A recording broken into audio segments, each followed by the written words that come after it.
Destination Newry, 'tis the morning programme, coming to you from the site of the old Roland Harris's garage in Newry. We're just above the oil pit here. I didn't know that. And there was once upon a time, this place was blown up at the height of the Troubles. Okay. The garage of Roland Harris's, away at the beginning. Yes. And there was someone sitting up in the Daisy Hill Hospital looking down across the panorama of Newry. Yeah. And the person said, I looked and I saw the bomb went off.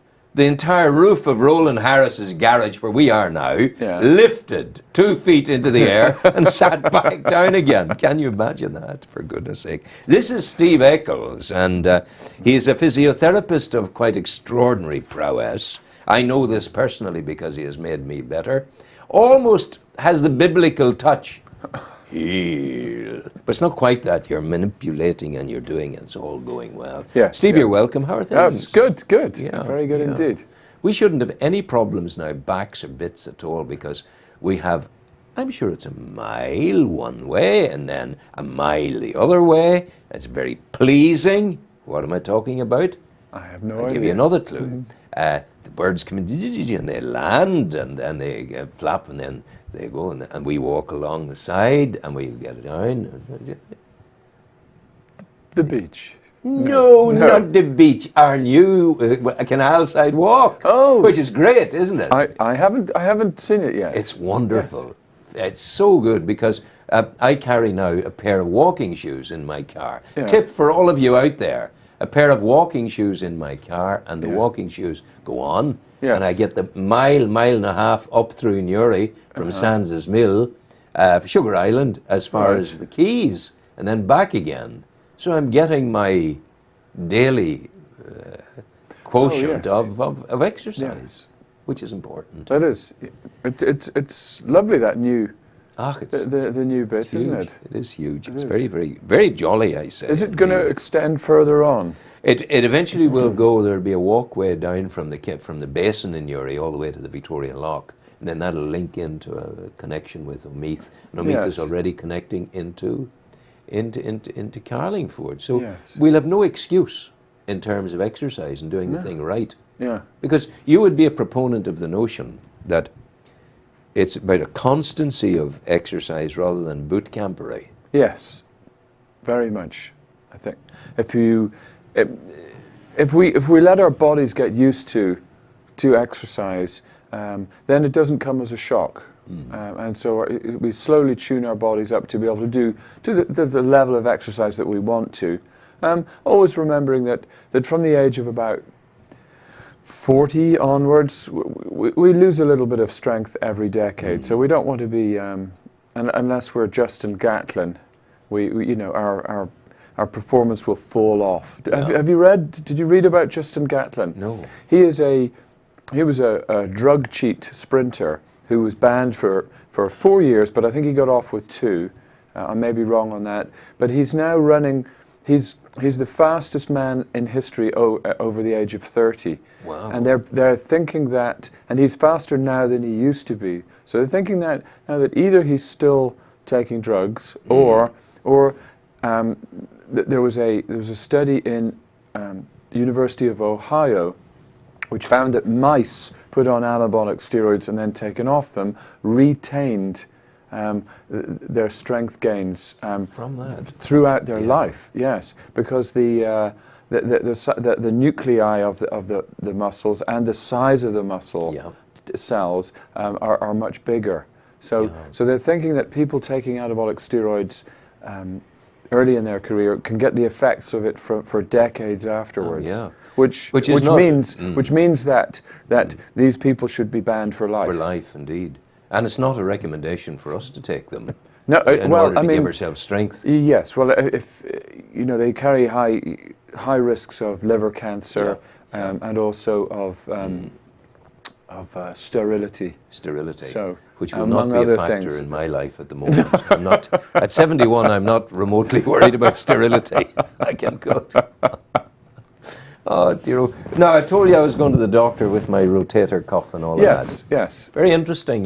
And the story of the rotator cuff, I'll remind the people, is I fell in a footballing accident and I landed on my shoulder first and destroyed the rotator cuff. One morning I looked at my this magnificent visage of my masculinity and muscularity in the bathroom mirror, and I saw this lump here, and it was a cartilaginous stuff which was squeezed out and was subcutaneously held there, and that was the beginning of it. And this arm, over a 3-year period, had got very weak, and we thought there was a lump in the arm, in the bicep, and it was it was there. It was safe enough. There's no problem with it, the doctor confirmed. Yes. But the lack of muscularity in this arm is a direct consequence of not using it. And this notion of protecting it because it was injured.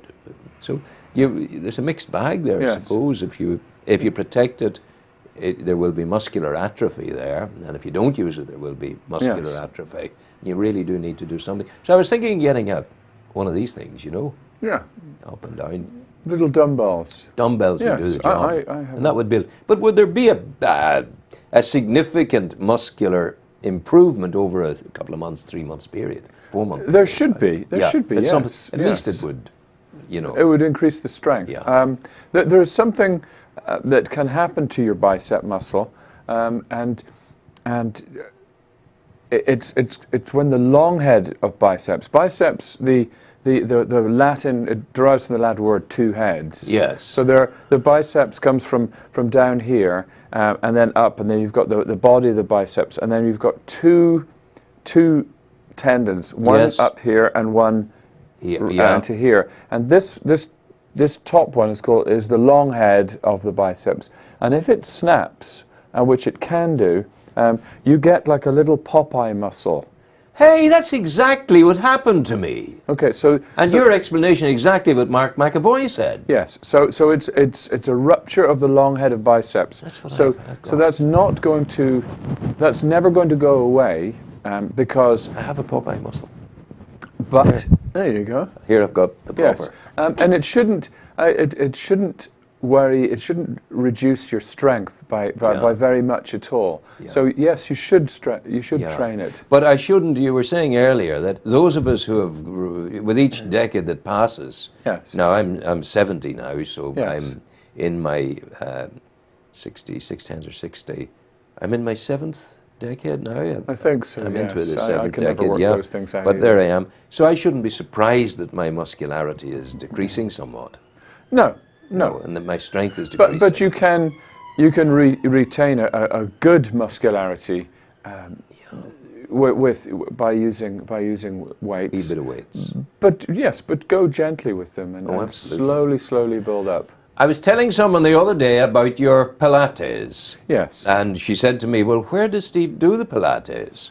I said, he does the Pilates at the conference centre on the Mall, which is associated with the newsroom and the Holy Roman Catholic Church, but nothing whatsoever to do with it in terms of, they just own it. Yes. But it's a money-making thing for them. But it's a lovely space. That is. And it is a lovely space, yes. What day is your classes there? Remind me. Thursday and Saturday mornings at 10 o'clock. 10 o'clock, yeah. And we do, while I don't want people just to turn up for one and then disappear, No. If they don't like it, that's completely okay. Yeah.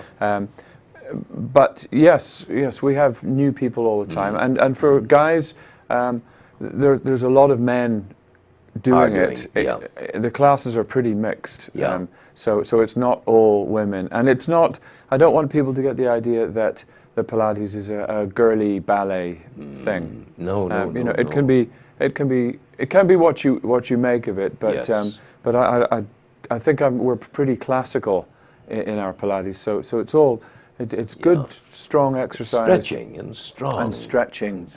But again, and the nice thing is that if you get tired during an exercise, you just rest. Yeah. You just do what you can. So there's no great pressure on people to perform.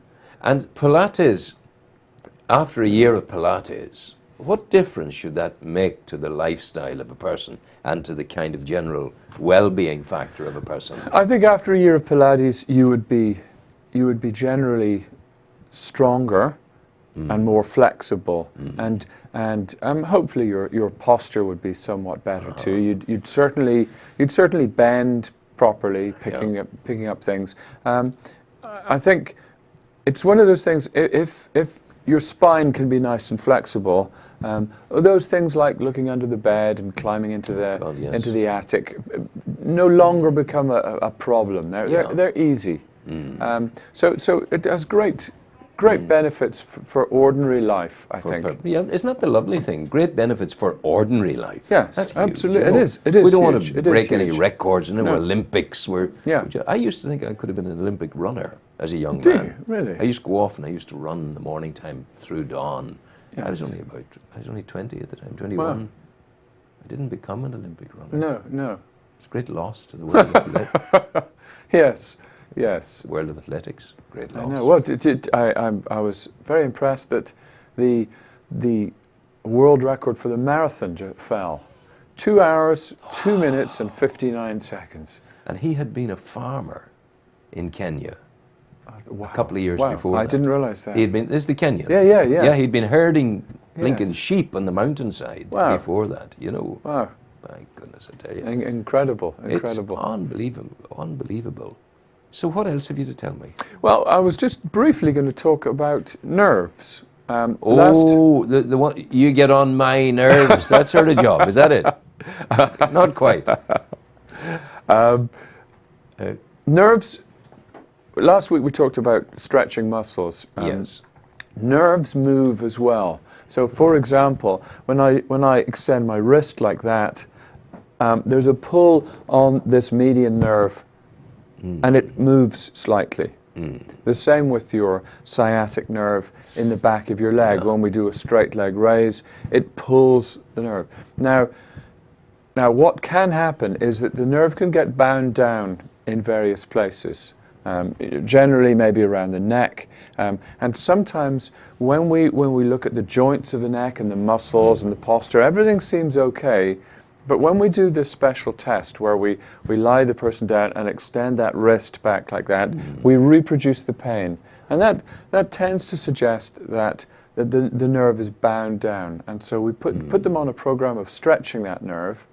And quite often we can get rid of, difficult and strange symptoms can sometimes be caused by this adherence of nerves. This adherence meaning sticking together. Yes. So I just think it's an interesting thing. It was really discovered about 20 years ago by an Australian guy called Butler, who I went on a course. But he writes very, very boringly. And he talks wonderfully. Yeah, he's funny and amazing. Yeah, it is. But he's really made a huge improvement in those little corners of spinal care and pain that before we couldn't get to. We didn't know what to do with them, and now we do. So it's a lovely. I just think maybe people would be interested in Absolutely, that. And if you find that when you're lying down and you bend your wrist back like that, you get a strange pain somewhere, it may be time to amble down to your local physiotherapist. Me.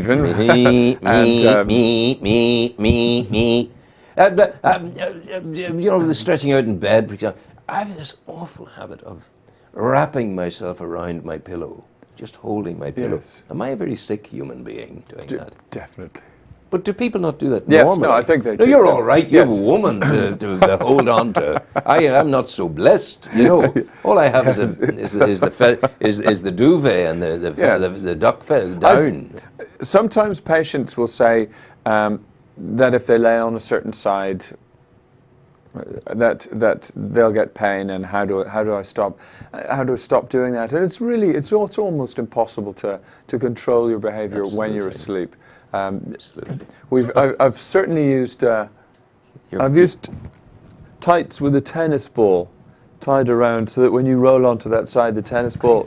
I thought I was sick. No, I haven't done that. I didn't need sorry, to. I beg your pardon. I've suggested it to patients.